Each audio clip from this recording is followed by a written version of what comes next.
चलिए फिर आज की क्लास में सबसे पहले हम क्या समझेंगे, interest on capital and interest on drawing. अच्छा, दोनों को एक साथ पढ़ने का फायदा क्या है?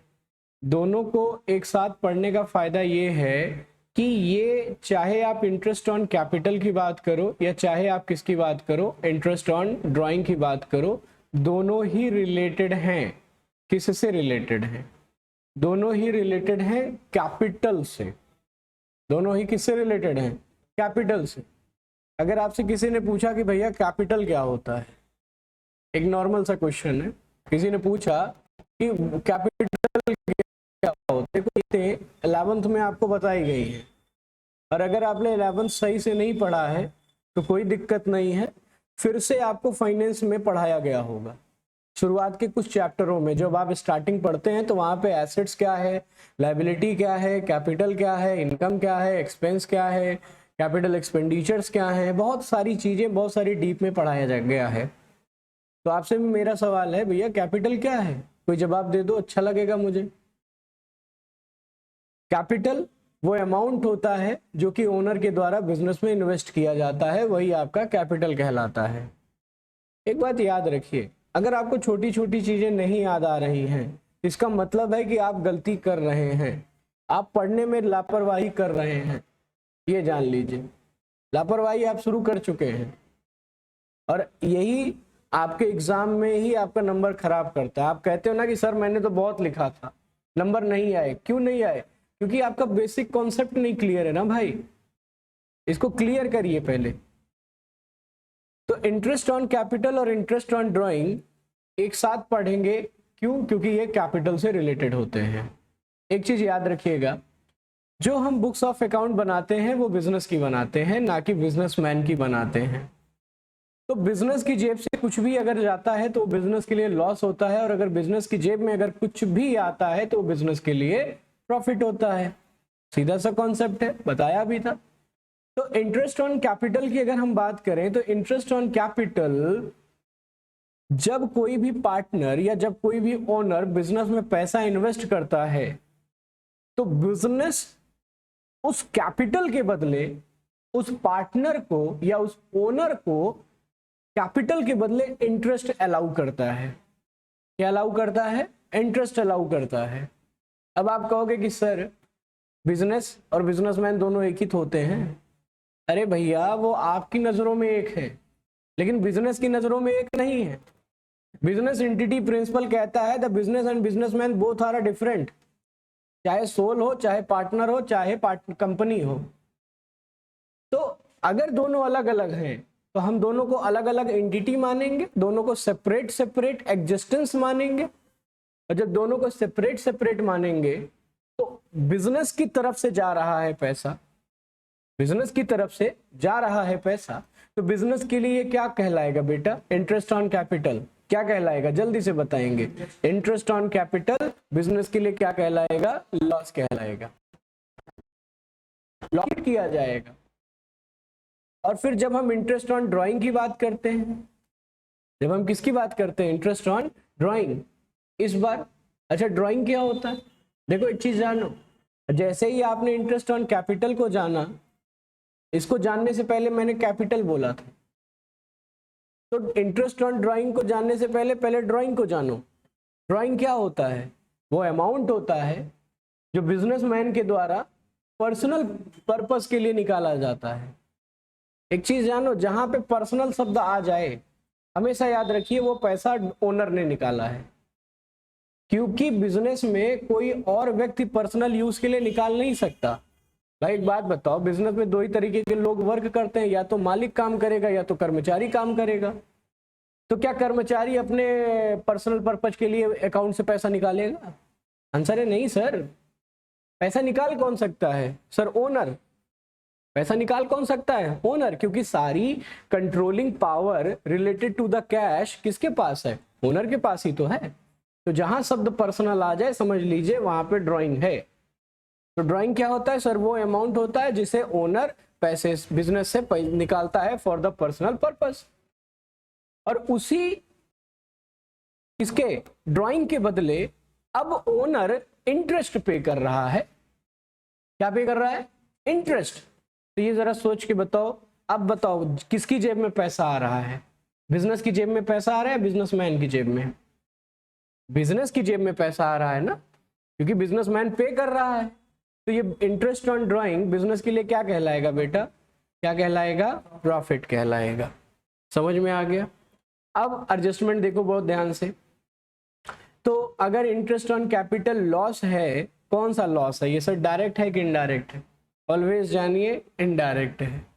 मन करेगा तो दिया जाएगा, मन करेगा तो नहीं दिया जाएगा। इसीलिए इसको क्या बोला जाता है? इनडायरेक्ट लॉसेस की कैटेगरी में इसको शामिल किया जाता है। और यही कारण है कि इसको हम किधर भेजेंगे? डेबिट साइड ऑफ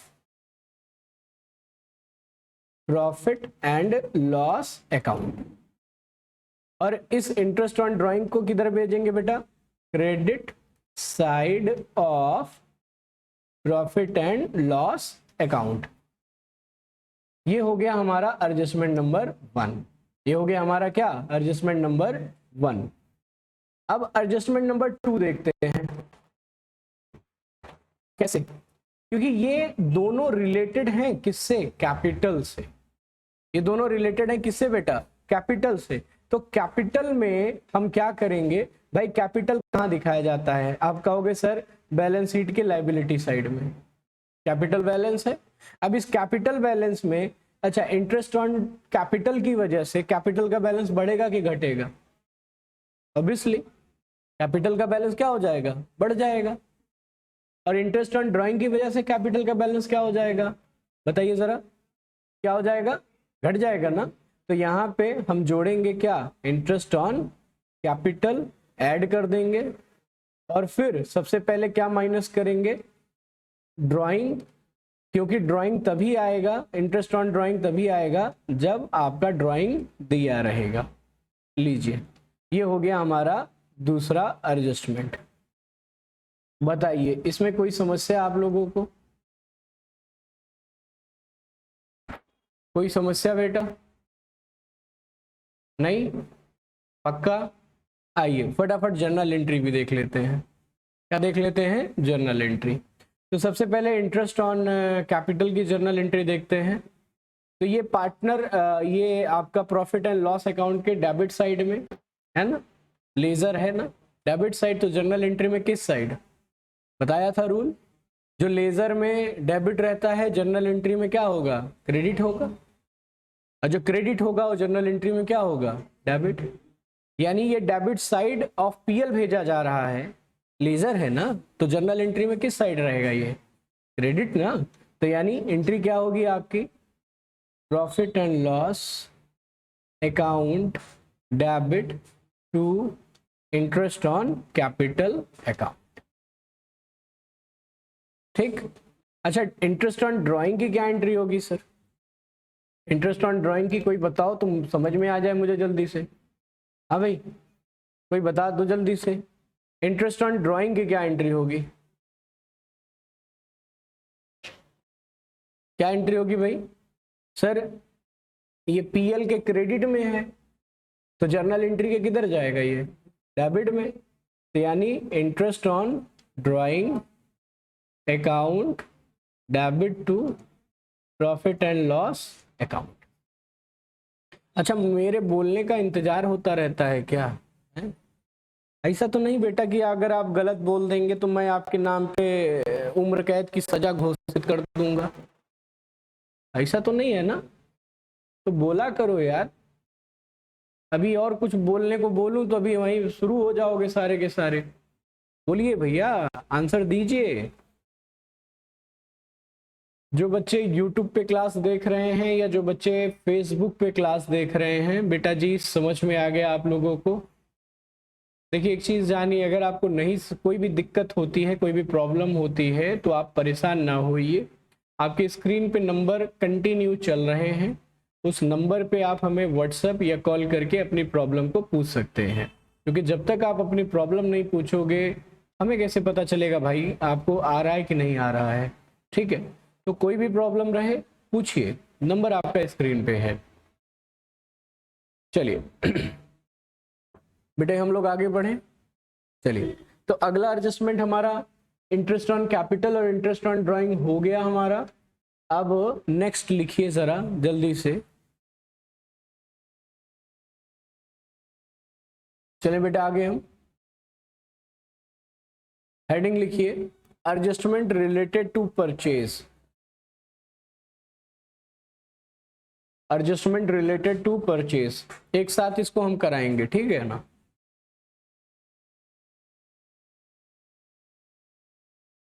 देखो एडजस्टमेंट रिलेटेड टू परचेज क्या होता है।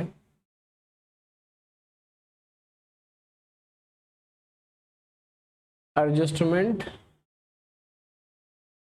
Related to purchase.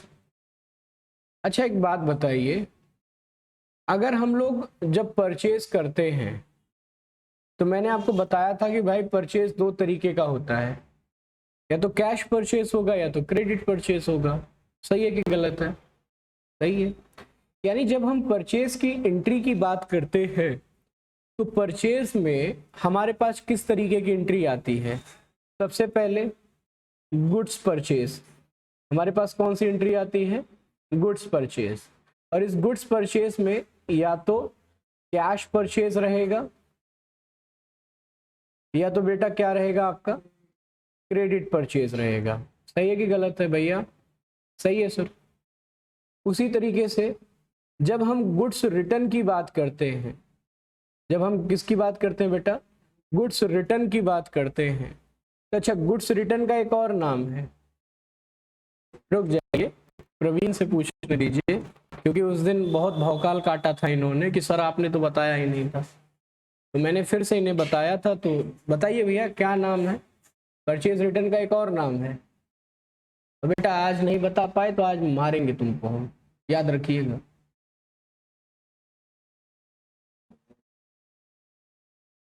क्लास खत्म हो जाएगी तो मुझे याद दिलाइएगा कि प्रवीण को मारना है। क्या नाम था?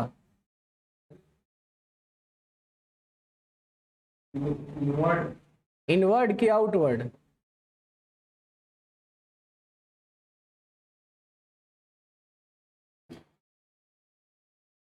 जल्दी बताओ। फट कदा कहीं का। आउटवर्ड। आउटवर्ड इनवर्ड को सेल रिटर्न कहते हैं। आंसू याद कराना, इनको बताना है हमें, ठीक है क्लास के बाद। तो इनवर्ड की बात करेंगे तो इनवर्ड भी दो तरीके से होगा। एक आपका क्या होगा, कैश रिटर्न होगा, और दूसरा आपका क्या होगा बेटा, क्रेडिट रिटर्न होगा। तो ये चार जर्नल एंट्री तो हम लोगों को आती हैं। सही है कि गलत है? लेकिन अब कुछ और पॉइंट हम लोगों को समझना है। जैसे जब हम परचेज की बात करेंगे तो परचेज में कभी कभी क्या होता है कि हम गुड्स को डिस्ट्रीब्यूट कर देते हैं। हम गुड्स को क्या कर देते हैं बेटा, डिस्ट्रीब्यूट कर देते हैं।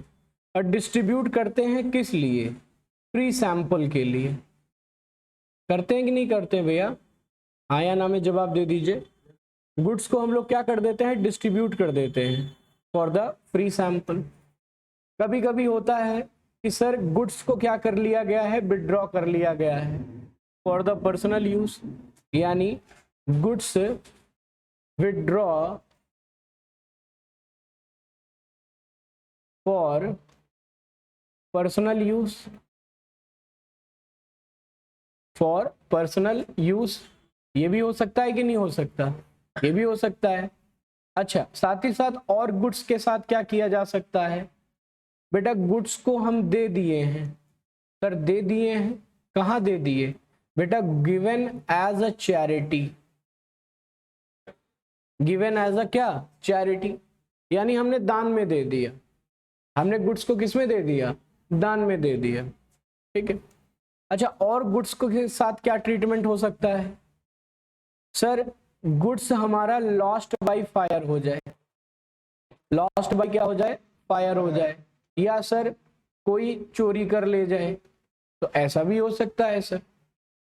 यानी जब हम परचेज रिलेटेड एडजस्टमेंट की बात करेंगे, जब हम किसकी बात करेंगे बाबू, परचेज रिलेटेड एडजस्टमेंट की बात करेंगे, तो सिर्फ परचेज गुड्स को परचेज करना और गुड्स को रिटर्न करना ही नहीं है, बल्कि ये distributed as a free sample, withdraw for the personal use, given as a charity and loss by the fire, ये चारों भी हम लोगों को जानना आवश्यक है। ये चारों हम लोगों को जानना क्या है, बहुत आवश्यक है। अब देखो, इसको मैं ज्यादा से ज्यादा 30 सेकंड के अंदर अंदर बताऊंगा आप लोगों को। कैसे, समझो ध्यान से। जब हम परचेज करते थे गुड्स, जवाब दीजिएगा, इसी जवाब में आपका आंसर छुपा है। जब आप गुड्स परचेज करते थे तो बेटा आपका परचेज क्या होता था, डेबिट होता था कि क्रेडिट होता था? बस इतना जवाब दे दीजिए। जब हम गुड्स परचेज करते थे तो परचेज को हम डेबिट करते थे या क्रेडिट? डेबिट करते थे, हाँ या ना? यानी इसका मतलब सर हमारा स्टॉक बैलेंस बढ़ गया। हमारा स्टॉक बैलेंस क्या हो गया? बढ़ गया। अब गुड्स हमारे पास से जा रहा है, हमारे पास से गुड्स क्या हो रहा है? जा रहा है।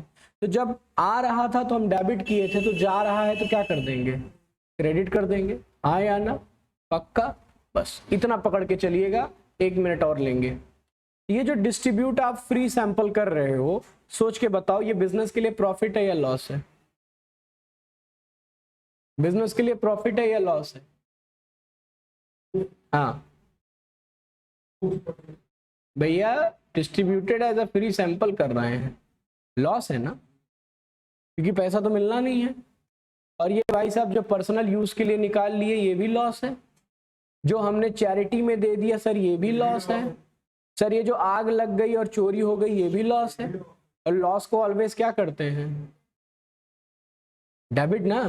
तो एंट्री क्या बनेगी? देखो एक साथ एंट्री कर रहा हूं मैं। एंट्री बनेगी आपकी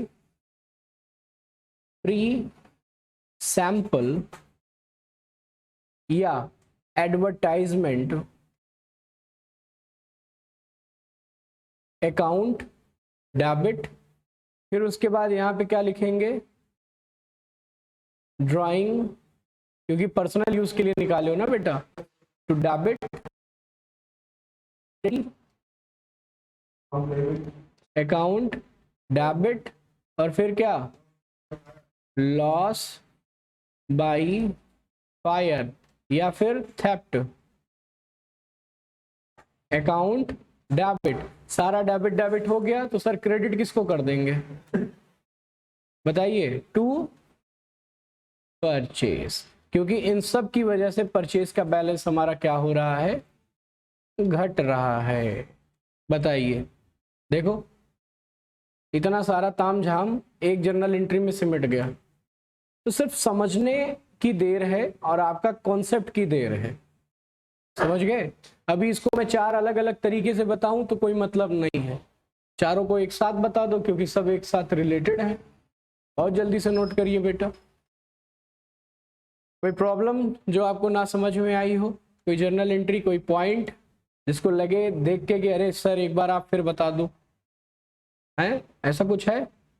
चलिए जी बेटा, आप लोगों को कोई दिक्कत, जो लाइव ले रहे हैं बेटे,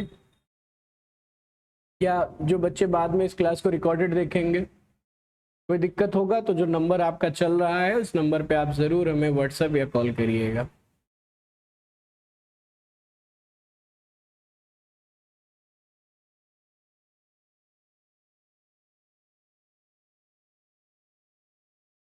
जल्दी से नोट करेंगे।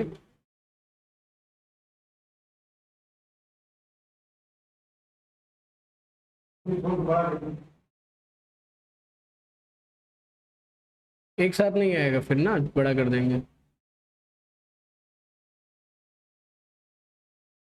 इधर बैठा करिए आप। छोटा है क्या स्क्रीन? सीट कम पड़ गई।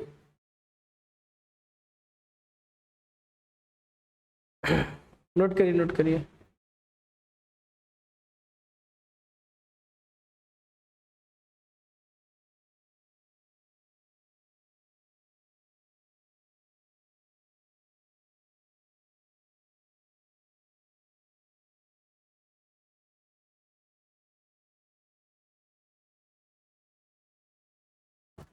नोट करिए बेटा जल्दी से आप लोग।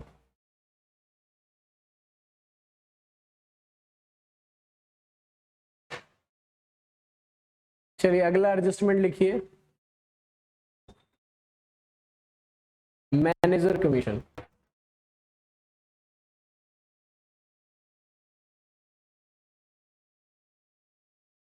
मैनेजर कमीशन, जिन लोगों ने नोट कर लिया वो लिखेंगे, हेडिंग डालेंगे। अच्छा, जो लोग नोट कर रहे हैं, जो कर चुके हैं, सुनते रहिएगा, अभी कराएंगे आपको।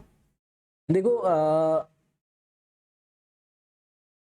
अच्छा, कमीशन सोच के जवाब दीजिए, आपके लिए प्रॉफिट होगा कि लॉस होगा?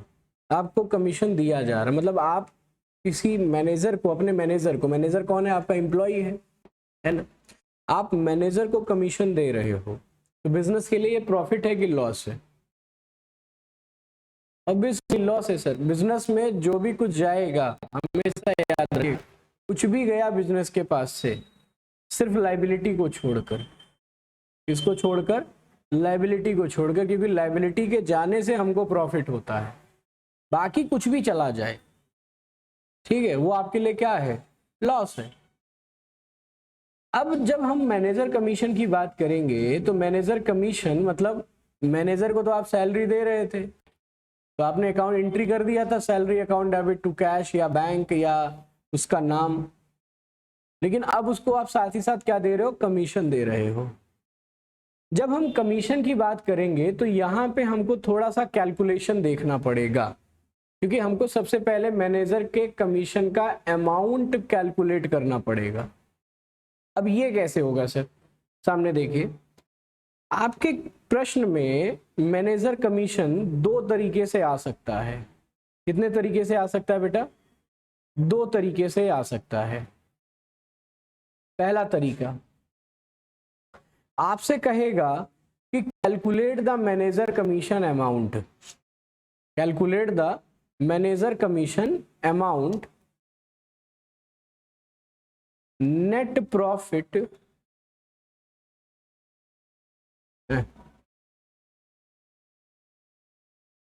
नेट प्रॉफिट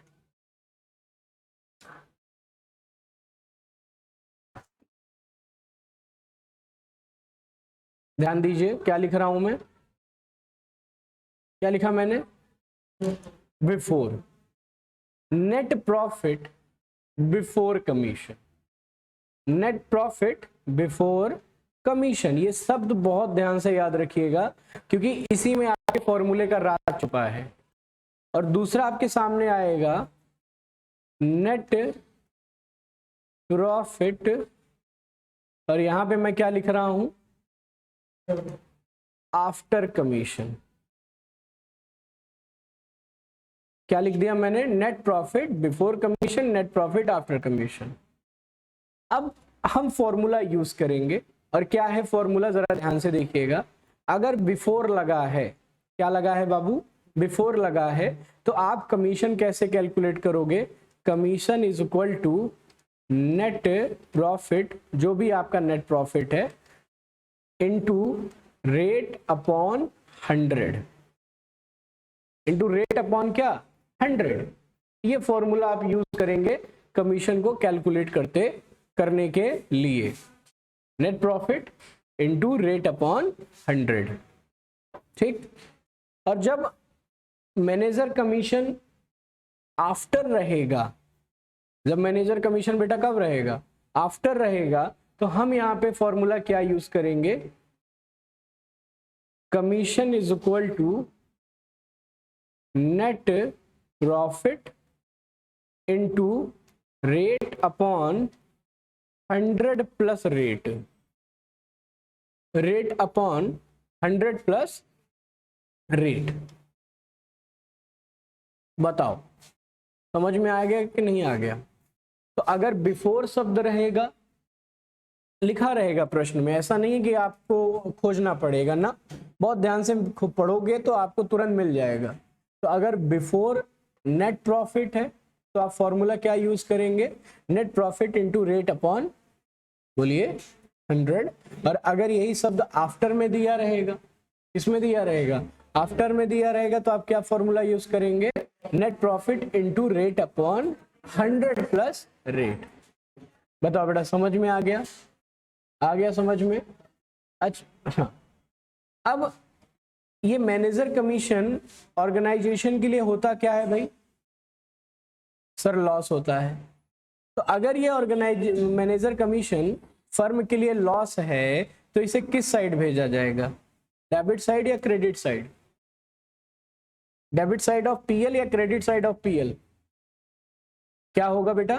बिल्कुल सही, डेबिट साइड ऑफ, बताओ भैया, प्रॉफिट एंड लॉस अकाउंट।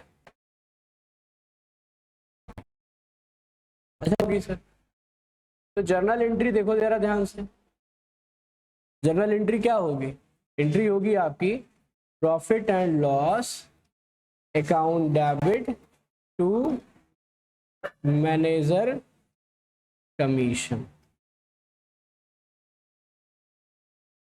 बताओ समझ में आ गया कि नहीं आ गया? समझ में आ गया बेटा? बहुत जल्दी से नोट डाउन करेंगे इसको, चलिए जल्दी से नोट डाउन करिए।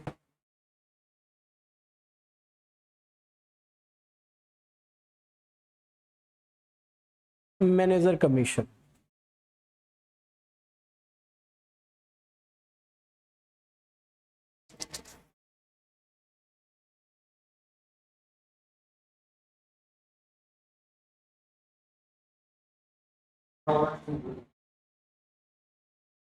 बाकियों को नोट कर लेने दो एक बार,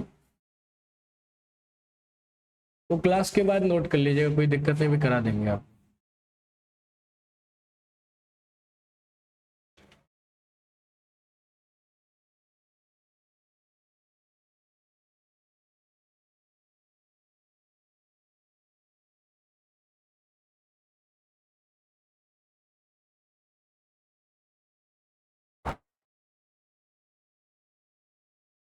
क्वेश्चन कर लिया जाए। चलो छोटा सा क्वेश्चन देख लेते हैं। हो गया नोट? लिखिए, net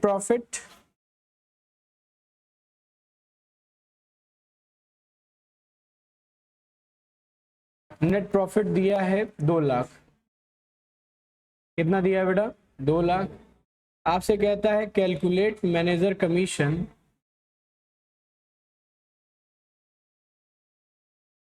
calculate manager commission at the rate 10%। Case 1, net profit before commission,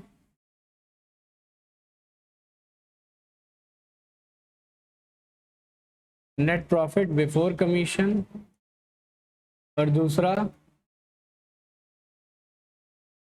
net profit after commission.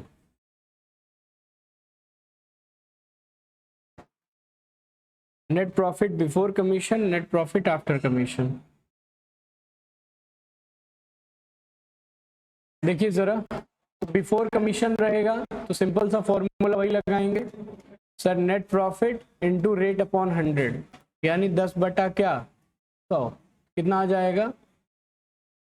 20,000 रुपया। तो बिफोर में तो कोई दिक्कत ही नहीं है। अच्छा आफ्टर में क्या लगेगा? आफ्टर में रेट अपॉन 100 प्लस रेट, यानी 2 लाख इंटू 10 अपॉन कितना,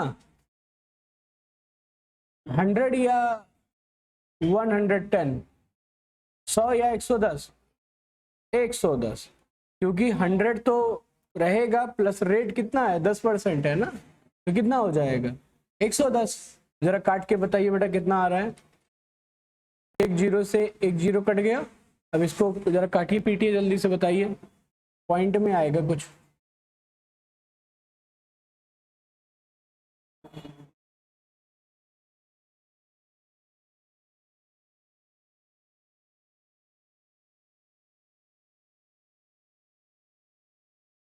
कितना आ रहा है बेटा? अरे 2 लाख डिवाइडेड 11 कर दीजिए भैया।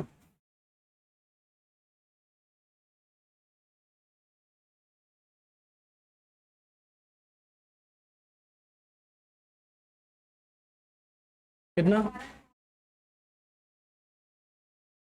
कितनी बार 18 है?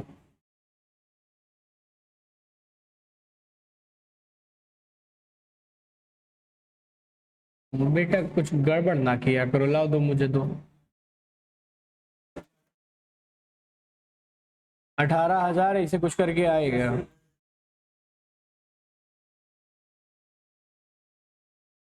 हाँ 18,181 आएगा। Note down. ये 181 की जगह 82 कर सकते हो आप, क्योंकि 0.8 है ना, और 5 से ज्यादा होता है तो आप एक बढ़ा सकते हो। 18,182